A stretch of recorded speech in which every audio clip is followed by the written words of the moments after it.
Yogi Berra ever said, I think. We're going to lead off today with a question we received overnight on the EWTN listener comment line. Yes, my name is Gwen, and I'm from Lansing, Michigan. And my question is, in the Our Father, which Jesus taught us, it says, lead us not into temptation. And I don't understand that, because if God is all perfect, all good, why could he possibly lead us into anything that is not good, a temptation? Thank you. That's a great question.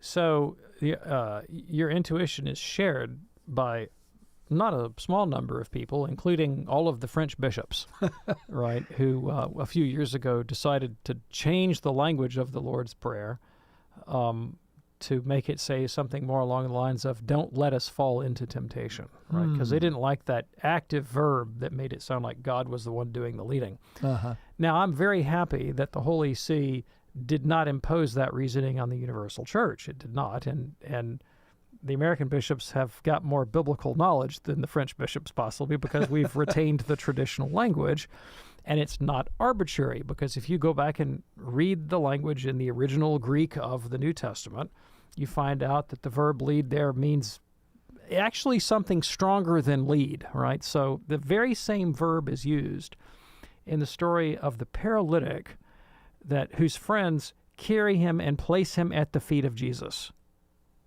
So think about what's going on. What verb would you use to describe picking somebody up and dumping him someplace else? They dump him at the feet of Jesus. That's the word that Jesus uses when he says, don't do that to us with respect to temptation. That's a pretty strong image of God like actively dumping you into the pit of temptation.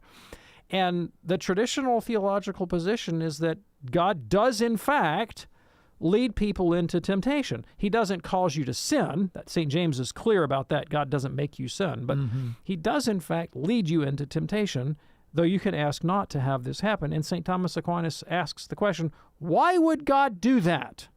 And there's a couple of reasons why God might do it. One of them comes up in Romans chapter 1, when St. Paul tells us that sometimes God allows sin to be sin's own punishment. Right? Sin is sin because it's not good for you. And when you suffer the consequences of it, you wake up with a hangover the next day. And you're like, I'm not doing that again, right? Until the next time you do, right? Yeah. And sometimes God allows people to sin because he's punishing them for sin and allowing sin to be the punishment of sin, right? So Thomas gives that as one reason. Here's another reason, so that you can grow in virtue. In moral theology, there is a distinction between an intemperate man, right, who runs around and indulges his passions, a continent man who does not indulge his passions but does so with difficulty, and a temperate man who has the virtue of temperance, who doesn't indulge his passions and does so easily. And so you start out intemperate, then you move up the scale to continent, and then from there you make it to temperance. Well, how do you get from continence to temperance? By actively resisting temptation. Sure. Right? So it's like maybe little micro temptations that you can overcome, and then you can indulge bigger temptations. There are certain ministries where St. Paul says, don't go into that if you're going to be tempted yourself. Don't go to, I had a friend one time that told me that he got together with another guy because they were going to kind of exchange notes on how to handle their temptations to sins of the flesh. And because they were trying to help each other grow in virtue. And then they realized that by recounting them, they were actually like prone to commit them. And they said, this is not actually working. Our attempt to overcome the sin is actually engendering the sin because we don't have the strength to sit here and talk about it without fantasizing about it, right? Yeah. And so Paul recognizes it. He says, don't go into that if you're not strong enough for it yet. But there are people who could go into a ministry where they're exposed to sordid things and not be at all tempted by it. But to get there, you have to be strengthened in virtue, and you can do that by actually actively resisting temptation, right? So that's another way. And then finally, God might lead us into temptation so that by not doing the thing, we can actually acquire merit. Right? Because Christ rewards us. He says, don't pray in public to be seen by men, but pray in secret. Well, he might allow the temptation to vainglory so that we would resist, go pray in secret and not to be seen by men. And then God, in fact, will reward us for doing so. So those are 3 reasons why God might lead you to sin without actually wanting you to sin. Thanks so much for your phone call to our... I said lead you. I should have said lead you to temptation, not lead you to sin. Sorry Appreciate about that. that. All right. That was from our EWTN listener comment line. Appreciate that.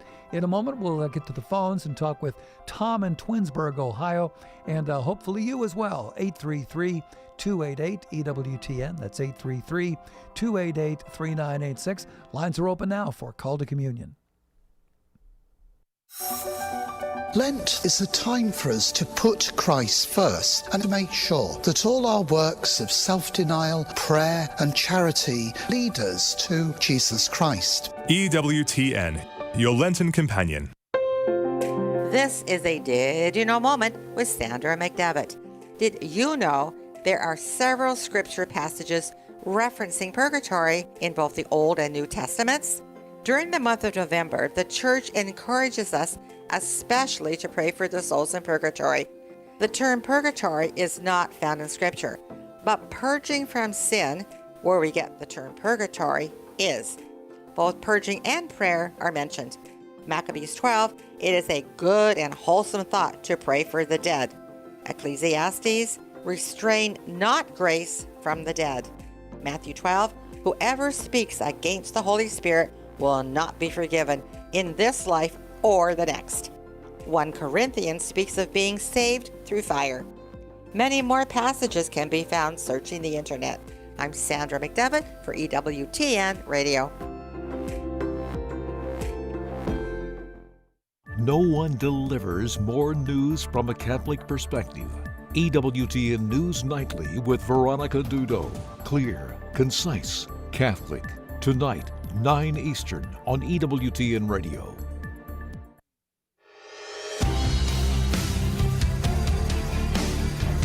It is Call to Communion with Dr. David Anders. We are live for you on this Tuesday afternoon here on EWTN Radio. Our phone number 833-288-EWTN. If you have a question for David, 833-288-3986. We'll get to the phones in a second here. The month of March is devoted to honoring St. Joseph. Since St. Joseph was the foster father of Jesus, he was continually working for his family, the Holy Family, providing for them, protecting them. St. Padre Pio said, "Go to Joseph with extreme confidence, because I do not remember having asked anything from St. Joseph without having obtained it readily." St. Joseph, the patron saint of the Universal Church, unborn babies, families, fathers, those seeking employment, realtors, and a happy death. Join this devotion to St. Joseph with novenas, prayers, art, books, gifts, rosaries, chaplets, statues, and nativity sets, all available for you at EWTNRC.com. That's EWTNRC.com. I was just checking on the religious catalog website during the break there. I was looking for a particular item for a certain person's birthday coming up. Sure enough, they've got it. So that's what I'm going to do as soon as we're off the air, is to check that out. Right now, let's go to the phones at 833-288-EWTN.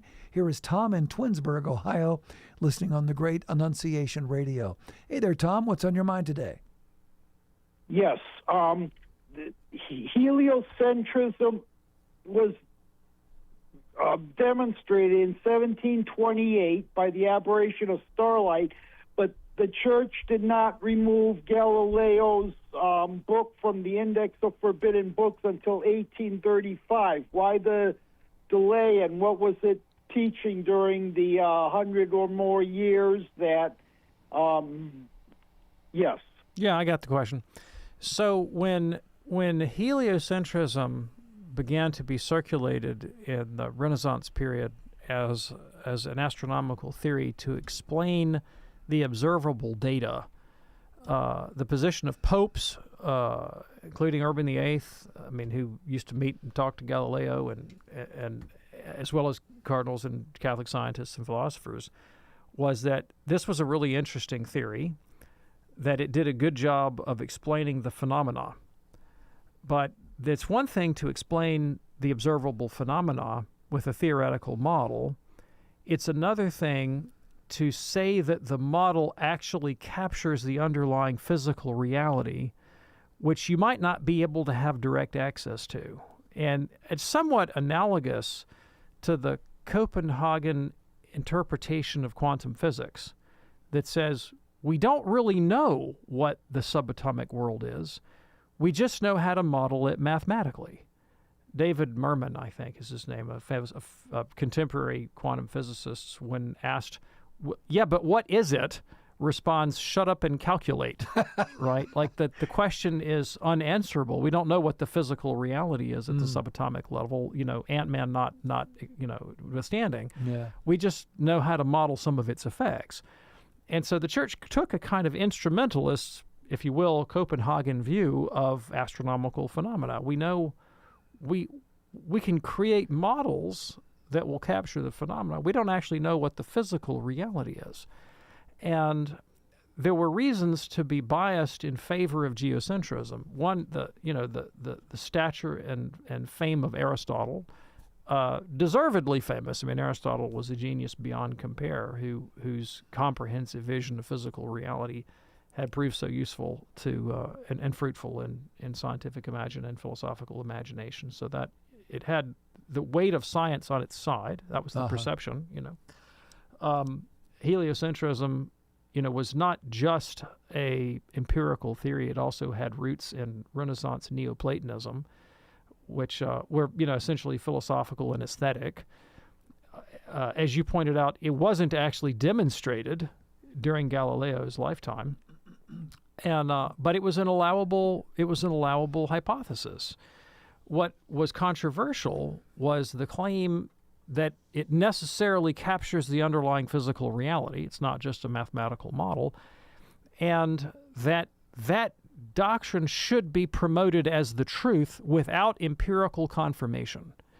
Galileo attempted to produce some empirical arguments that turned out to have been false. Now, by happenstance, he was right on the theory, right? Mm-hmm. But like his, for example, is alleging that the existence of tides proves heliocentrism is ridiculous. That's not what tides are caused by. And his contemporaries knew it, so they weren't impressed by his empirical arguments. But he disobeyed a church order about publishing on this thing in a way that would make it something other than a mere hypothesis. Now, Bellarmine, the church's chief theologian at the time, discussed the possibility that Galileo might be correct. And because of the prevalence of Aristotle and the phenomenology of observation, the prejudice was in favor of reading geocentrism and of reading associated passages of Scripture the same way. The sun rises, the sun sets, here's the sun moving, and so forth. And so Bellarmine asks the question, what would it do to our theology if it turns out that Galileo is correct? And note that he entertains the possibility Galileo may be correct, right? And he says, well, if Galileo turns out to be correct, then it will be the case that we misinterpreted our own tradition, right? He doesn't say our tradition will be falsified, and he doesn't say, well, we'll just reject the science.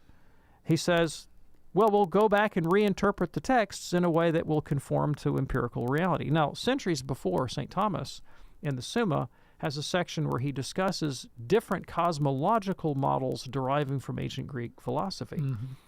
And the way he handles them is to say, well, let's see how each of these, and they're all different, how each of these might be reconciled with the data of Revelation. He doesn't just reject them out of hand. He says, well, they're all different. Don't know which one's right, if any of them. But I think it's possible to reconcile them with Revelation in a way where faith and reason don't actually conflict. Now, I want to contrast that attitude with modern fundamentalism, the phenomenon of young earth creationism. There are fundamentalist Protestants that believe that the world is 10,000 years old. Now, when you show them empirical data, astronomical data, for example, that suggests that the universe is several billion years old, rather than saying, oh, I misinterpreted the text of my own tradition, which is what the Catholic Church says you should do, their response is to say, oh, well, obviously God created the world with the appearance of age 10,000 years ago. So they posit an unverifiable, unscientific hypothesis, right, that allows them to keep their interpretation and just deny empirical reality. Wow. And the church never took that position, right? Yeah. And so once the empirical data began to emerge that validated heliocentrism, Catholic philosophers and scientists were very quick to adopt it, right? That's a different question from when do you pull somebody's name off an index. It's a very different question. Sure. And one of the reasons why the Copernican model was controversial was because the church had already gone through the upheaval of the Protestant Reformation. And for that matter, by the way, most of the early Protestants were vehemently against Copernicus on scriptural grounds. Really? On scriptural grounds, right. And the sense that the world had been turned upside down was sufficiently destabilizing that they didn't want to literally turn the cosmos upside down on people, right? And Galileo's disobedience of a church directive was what was regarded as blamable more than his theory. It was his behavior that was problematic. And the fact that the scientific establishment buys into a theory isn't the same thing as promoting the idea that this should be distributed among the hoi polloi. Now, today we live in a much more egalitarian and information-driven culture, and so this is a bit obscure to us, but most cultures at most times, Catholic and otherwise, have been effectively elitist in their view of intellectual culture. And in fact, in our own country today, there's a profound anti-elitist bias. So it's sort of a cultural division from the other side. But the idea that, you know, the elites of whatever culture in the hoi polloi don't share a common vocabulary and that striving for one, you know, is a complicated process. I mean, this is not just a Catholic phenomenon. It's a very traditional, normal one. I'm not justifying. I'm just describing the history. Sure. It doesn't surprise me that the church, you know, is not rushing to rehabilitate Galileo, even while all Catholic scientists and philosophers had acknowledged that he was right, because, you know, the question of his moral status and obedience to magisterial authority was still in play. Now, after a certain point, it becomes kind of scandalous not to normalize the guy, and so the church does. Now, does that require, as a Catholic, do I have to think that church policy decisions are prudent, let alone infallible? No. So let's make the argument that the church was just dumb as nails to wait that long. Okay, that does nothing to my Catholic faith. I know people that do dumb as nail things in the Catholic Church all the time. Bishops, popes, priests, lay people, radio hosts. Just we're just one big sack of dumb nails, you know. But nothing in the Catholic faith is challenged by the acknowledgement that individual Catholics, including popes, can make ridiculously imprudent decisions. Tom, thanks so much for your call today. We have several lines open for you here on EWTN's Call to Communion, 833-288. EWTN is that number, 833-288-3986. Let's go to South Dakota now and talk with Margie, listening on the great Real Presence Radio. Hello, Margie. What's on your mind today? Hello. I just wanted to ask Dr. Anders, I know he's talked about this before, but I've forgotten, and a few of us were discussing it this morning, whether or not God has emotion. Now, we know that Jesus turned the tables over in the temple, so we clearly see that that's an emotion. So I was just wanting him to expand on that. Yeah, thanks. So Jesus is a human being who also happens to be God. As a human being, he has everything that a human being has. If he doesn't, he's not a human being, right? So Jesus has a liver. Jesus has, you know, a gallbladder, right? He has a completely useless appendix, right? He's got all of these things that humans have, including a human soul, He has a human brain. He has human neurology. He has human neurotransmitters, and thus he has human emotion. As a human, he has all these things. Prior to the incarnation, God, the divinity, the Godhead, does not have emotions because God doesn't have a body. And the Godhead continues to not have a body as the Godhead. He has a body insofar as the hypostatic union unites the humanity of Christ to the second person. But God, qua God, does not have a body and therefore does not have emotions. Now, if you read the Old Testament, which of course is not talking about the incarnate Christ, but about the Godhead, God is depicted as being a highly emotional character. I admit this. Catholic tradition has never thought that those were truth-functional descriptions of God, but that they were metaphorical, figurative descriptions of God adapted to human experience, but that God, considered as the first cause of the universe, immaterial, eternal, uncreated, immense, ubiquitous, omniscient, and so forth, does not have emotions because God, as God, does not change. Margie, thanks so much for your call. Hope that's helpful for you and your friends there. It is Call to Communion here on EWTN. Our phone number, 833-288-EWTN. If you have a question for Dr. Anders, 833-288-3986. Maybe you'd like to tell us what is stopping you from becoming a Catholic. Here's a question now from Gil, who says, why would God put the tree of knowledge in the garden if he knew Adam and Eve would fall? So the question as to why God created a world in which he foresaw that humans would freely choose to sin is a great mystery. But it is a decision that allowed for redemption via the incarnation, which is a great good. Yeah. Hence, the Catholic Church celebrating in the Easter liturgy what we call our happy fault, the Felix Culpa, that won for us so great a Redeemer. No fall of Adam, no incarnation of Christ. I don't care what you say, John Duns Scotus, right? Who took a different position. Yeah. And thus God allowed the fall in order to bring about a greater good, the greater good of the hypostatic union and our union with Christ in grace and our deification and sharing with Christ in glory at the resurrection. And we do appreciate that. Thanks, Gil, for your email. Here's one now from Xavier. In the Gospel of Luke, seems to be a problem with the historical details of the census. How can I respond to someone who finds it invalid because of this? Well, then maybe there are historical problems in the census. And so maybe your doctrine of inspiration needs to be adjusted to allow for the possibility that Luke wasn't doing a scientific census or doing the kind of scientific historiography that modern historians would be held to, right? Maybe Luke is adopting the style and methods and genre of ancient Hebrew and Hellenistic historiography, which is geared much more in the direction of moralistic storytelling, in which historical details are sort of selected in a kind of ad hoc and loose manner in the service of a theological narrative.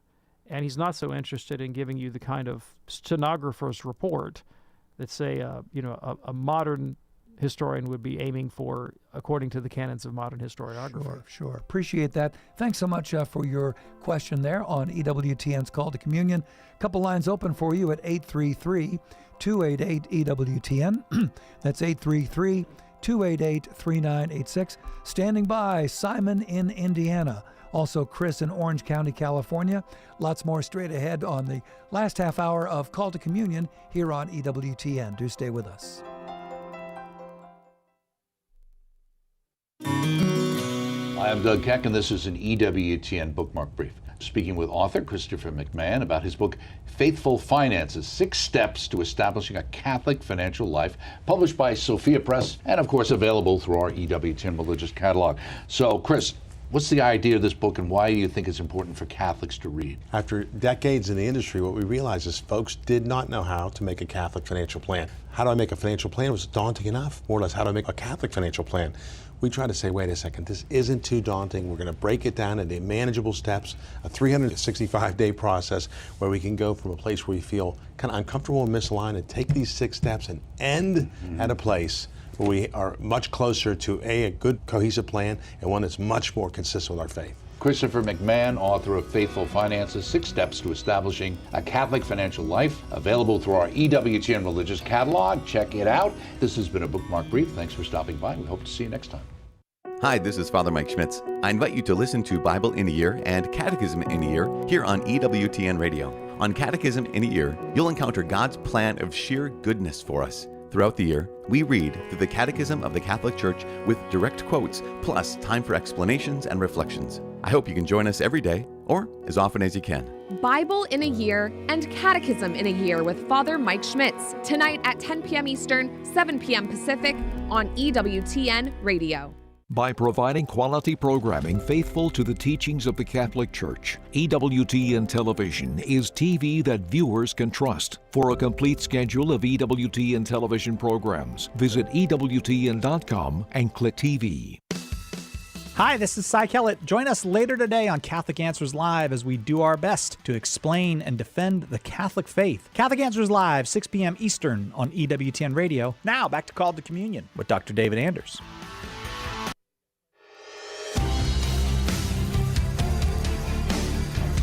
Glad you're with us for the Tuesday afternoon edition of Call to Communion. We're live. We're here taking your calls at 833-288-EWTN. Two lines open right now, 833-288-3986. Off we go to Simon in Indiana, listening to us online, EWTN.com. Hey there, Simon. What's on your mind today? Hi, Tom. Hi, Dr. Anders. Can you all hear me all right? Yeah, go right ahead, Simon. Sure. It's been a few years since I called in, I think. So I was just listening to an older episode, not too much older, of Call to Communion toward the beginning of Lent, and Dr. Anders was talking about genres of biblical literature and how they're not really comparable to modern historiography. And I agree with Dr. Anders. There are aspects of Genesis that I think would be foolish to take in a fundamentalist or literalistic sort of way. And I'm a convert to Catholicism for context from Protestantism. But I'm wondering, at what point do we take this tendency of deriving spiritual or typological, figurative, or idiomatic meanings from text according to genre? At what point does that devolve into deconstructionism, where everything becomes figurative, where, and I'm not accusing Dr. Anders of doing this, of course. It's just a hypothetical. Yeah, I appreciate the question, and I understand it. So, first of all, I wouldn't characterize deconstructionism as the position that everything is figurative. I think deconstructionism is the position that texts have no stable meaning, and that's a very different kind of question, right? Now, here are some rules. First of all, the way you do this in a way that is stable and not destructive to faith is you read it within the context of the church, and you're guided by the mind and the teaching of the church, right? And so, I'm never going to read the text of Scripture in a way that leads me to the conviction that Catholics should not believe in the dogma of the Trinity. Regardless of what I may actually conclude about the meaning of a passage of John or Paul's letter to the Philippians, or, and I can get into all kinds of higher critical questions about what these texts may or may not have meant in context. But the Catholic Church has defined as a dogma of the faith that Catholics believe in the Trinity. So whatever I learn from higher criticism is going to be integrated into a Catholic dogmatic system because I am a practicing Catholic. So that's a firm boundary on where I'm going to go, right? It doesn't mean I can't read the text in other ways, but I'm not going to read them in other ways charismatically. I'm not going to take those ways and say, this is the teaching of the church. Well, it's not the teaching of the church. I know what the teaching of the church is, and I'm a Catholic, so I hold the teaching of the church, right? So that's a firm boundary on that kind of, that kind of ideological drift that you're talking about. Mm-hmm. What some of the church fathers did, and I'm thinking in particular about Gregory of Nyssa, is when they came across passages, and Origen too, of course, that they thought on moral or theological grounds, not historical ones, but on moral or theological grounds, couldn't be true if taken at face value, then they didn't take him at face value. And Origen famously says it's impossible to take parts of the Genesis narrative at face value. Say, for instance, the language that God walked in the garden, because we know that God doesn't have feet, so he can't walk. Yeah. Nyssa looks at certain events in the Pentateuch and says, if taken at face value, these would predicate things that were unworthy of God. Therefore, they couldn't have happened that way, and we should take this text and read it spiritually.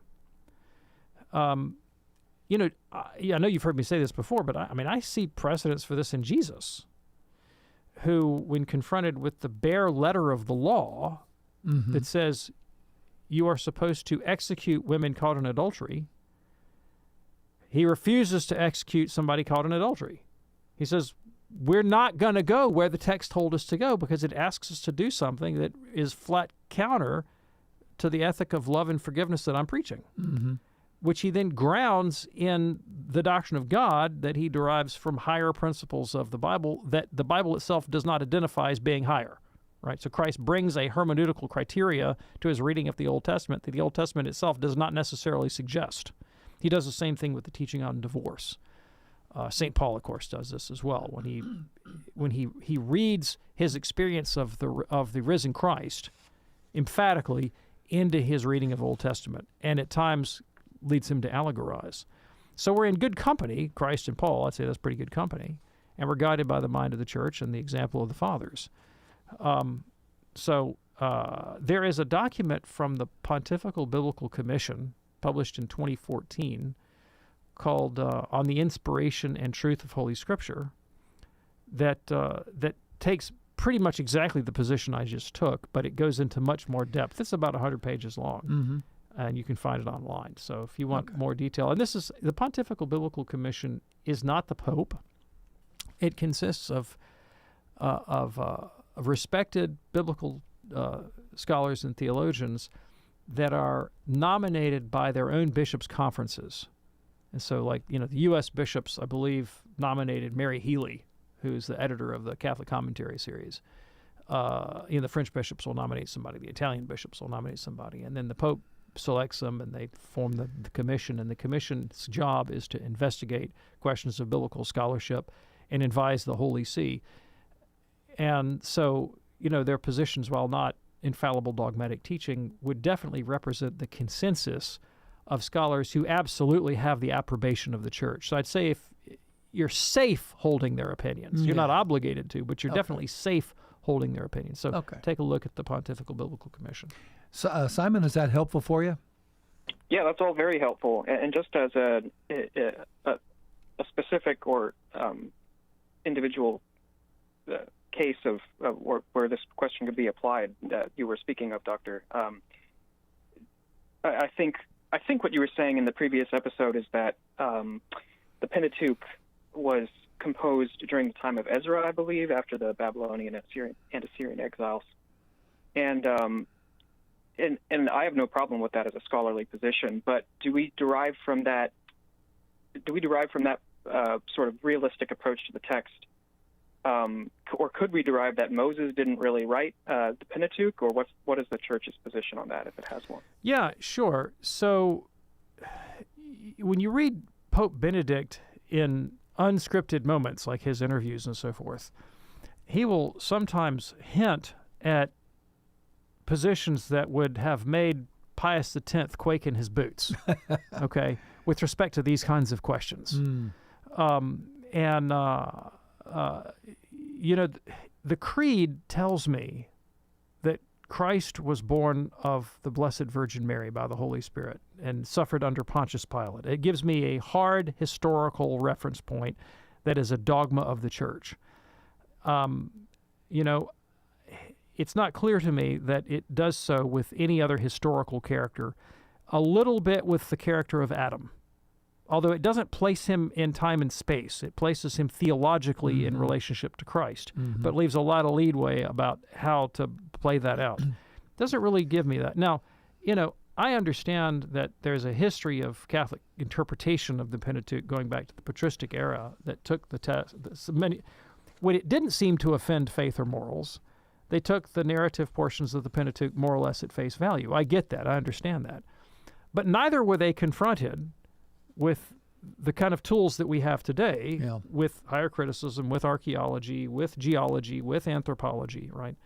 And so I know traditionalists that say, any place the fathers seem to have held an opinion, then we have to hold that opinion. That leads some of them all the way into geocentrism. I have known radical traditionalist Catholics that are geocentrists. They reject, the Copernican view of the solar system on patristic grounds. And I think that's ridiculously naive, obviously, and so do all the modern popes, right? Mm-hmm.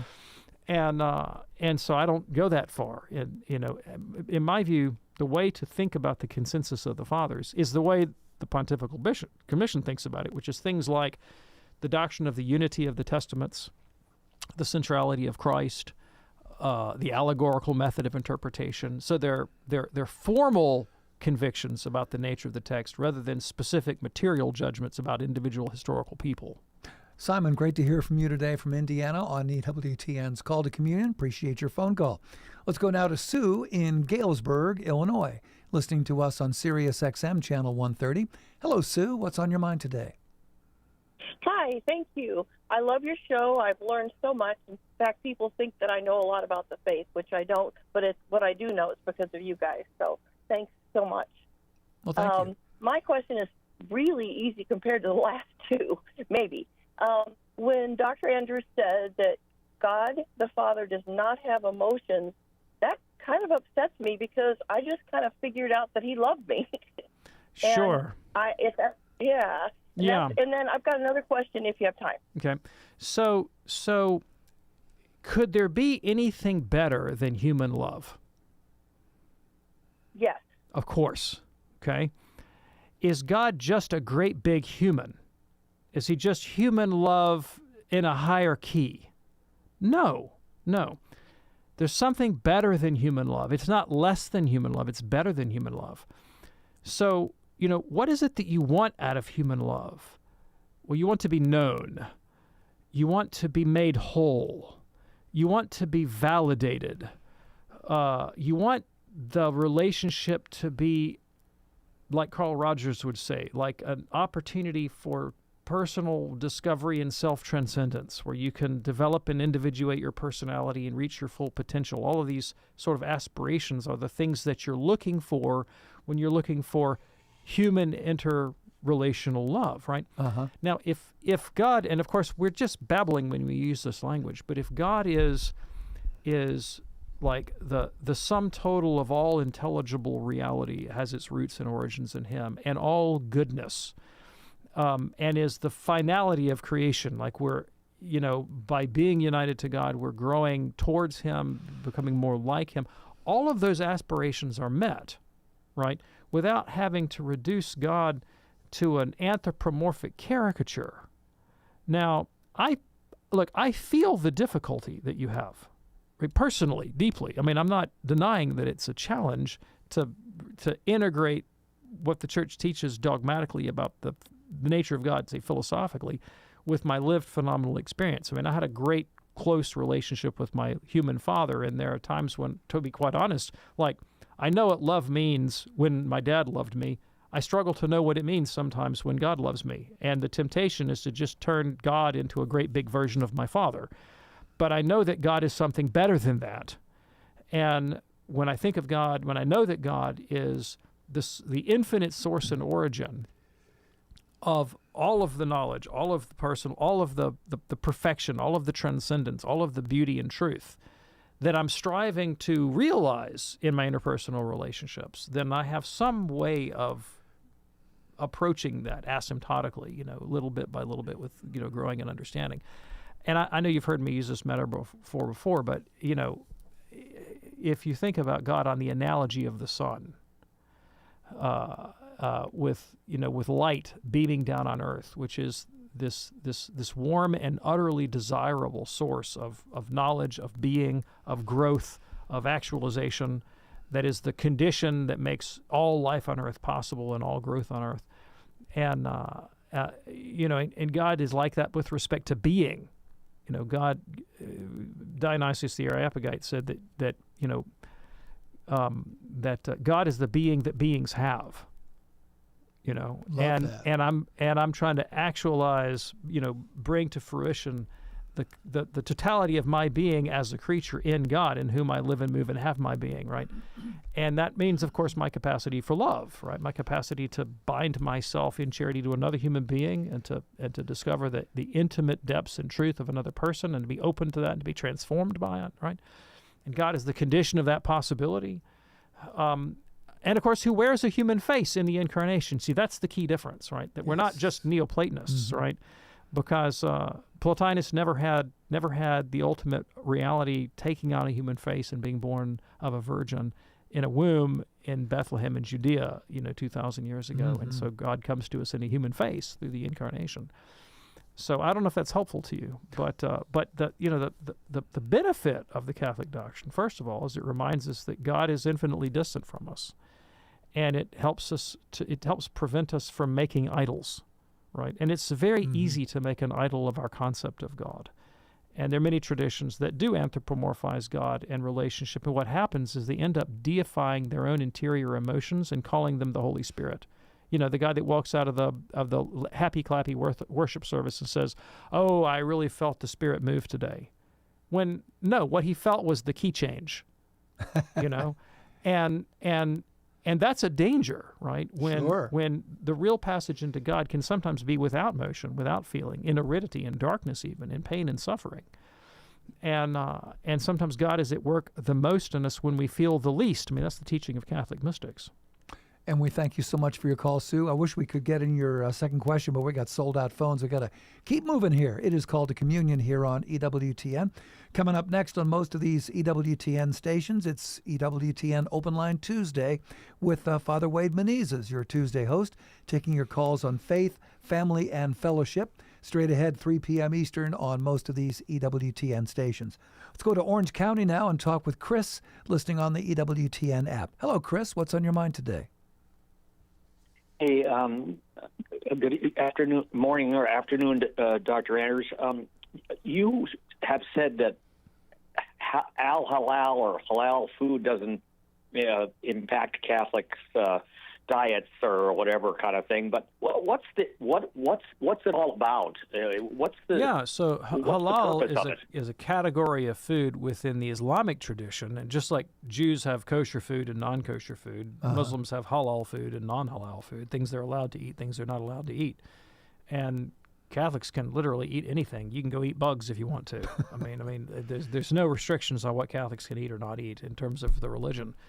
And except during Lent, of course, when you don't eat meat on Fridays. Although I found recently that if you're in Louisiana, you can eat alligator. How about that? I believe you can eat alligator. But don't quote me on that. But I'm pretty sure I read a letter from a Louisiana bishop that said alligator counts as fish for purposes of Lent. Also, capybaras, if you're in South America, you can eat. Good to know. But apart from that, we can eat anything we want all the time. Appreciate your call from Orange County, Chris. Thank you for checking in. Here is Eric now in Denver, watching us on YouTube this afternoon. Eric, what's on your mind today? Yes.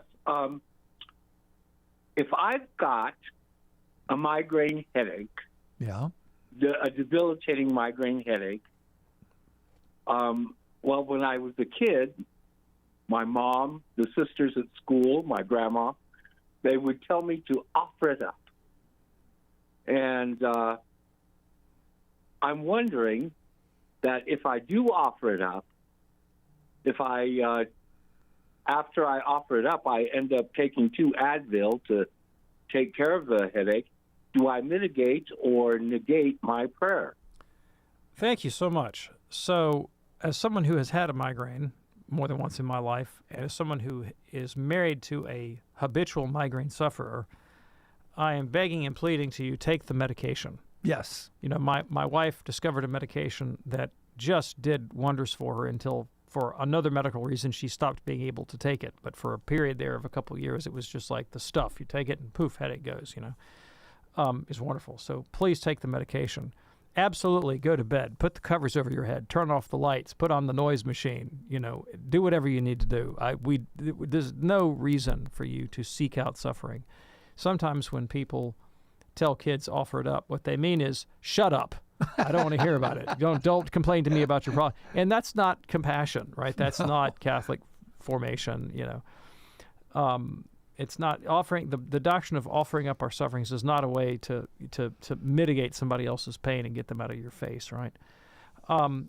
we all have sufferings that we can't avoid, right? And we can, and that they could be physical pain, they could be circumstances in our lives, and we can take one or two attitudes toward them. You know, we can kick against the goads and whine and scream and get bitter and resentful about it. And guess what? You're still in pain. Yep. Right? Or you can surrender to God's providence and accept it. You know, for some reason, I have this thing in my life that God is allowed to be here. It doesn't mean you can't use your prudent judgment to try to mitigate the bad consequences. But at some point, you've kind of run out of limits of what you can do, and you're still up against it. But no, it's not going to mitigate. It's not going to hurt your spirituality if you don't live a masochistic life. Eric, thanks for checking in Denver. It is called a communion here on EWTN. We're going to stay right here in good old Birmingham, Alabama, talking with Elijah, listening on the great Guadalupe Radio, AM 1480. Hello, Elijah. What's on your mind today? Hi, thank you. I have a question. So I recently learned about a concept in Orthodoxy. It's one word, which escapes me, but essentially it's where they'll relax some of the demands of moral theology because of present life circumstances. And I just wondered if you, A, knew of that, B, is that present in Eastern Catholic traditions, and then C, what would we say here in the West about that? Yeah, thanks. I appreciate the question. I think you're talking about oikonomia is the Greek concept, and it's not a relaxation of moral standards as so much a kind of a therapeutic pastoral application of them that might, tend to gentleness. Okay. Is there anything like that in the Catholic tradition? You bet, absolutely, right.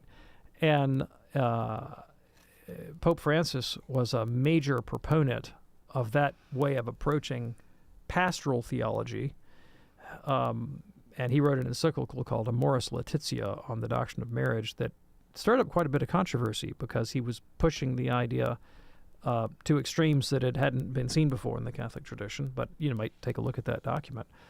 But there's also some pretty tried and true concepts in Catholic moral theology. One of them is and gradualism means that if you're in pastoral work, that you are happy if you can move someone incrementally towards the good.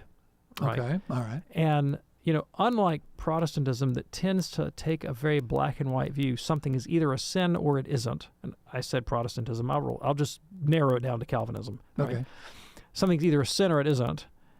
And if it is, it deserves damnation. Right, that tends to be the Calvinist view. The Catholic view is like, no, sin differs from sin in gravity. There is such a thing as progress in sin and having less vice in one's life. And incremental progress on the way to holiness is progress and worth making. And so, Pope Benedict made a really, it was misunderstood, and I'll probably be misunderstood when I quote it. But he made an example of this kind of concept when he dealt with a hypothetical.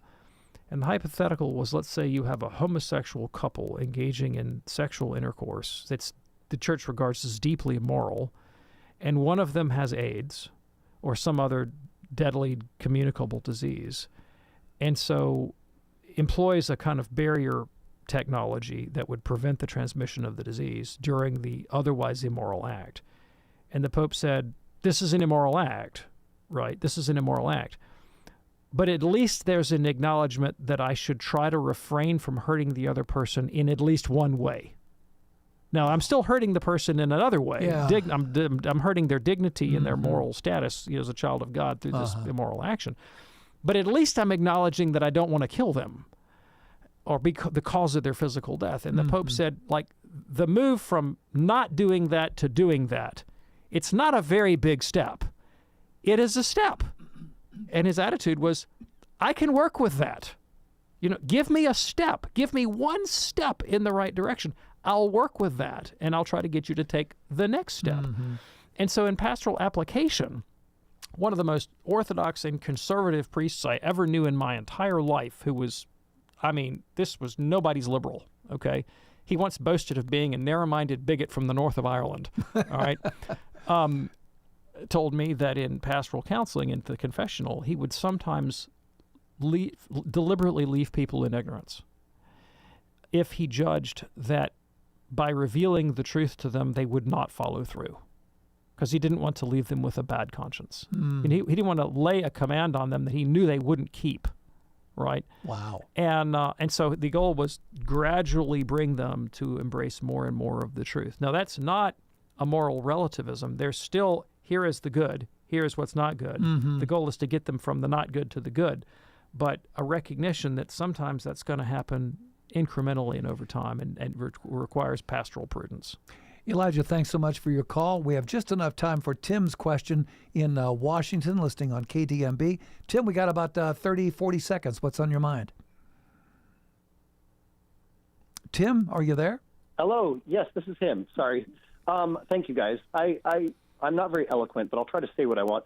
I'm wondering if you think there might be a correlation between the way people interpret the Scriptures in their own lives, the way God communicates to them through the Scriptures, and in their own interior life. For example, I know that there are a lot of people who read the Bible very literalistically, and then there are also a lot of Christians out there who are like, well, I received this word from God. We're about to run out of time, so I'm going to interrupt you and jump in with the answer. It's a great intuition on your part. Absolutely that happens. Absolutely that happens. There it is. Tim, thanks so much for your call. Calls are still coming in. I would ask those folks, you've got a choice, folks. You can either hang on for EWTN Open Line Tuesday with Father Wade, or you can call us back tomorrow, and we'll put you at the head of the class here.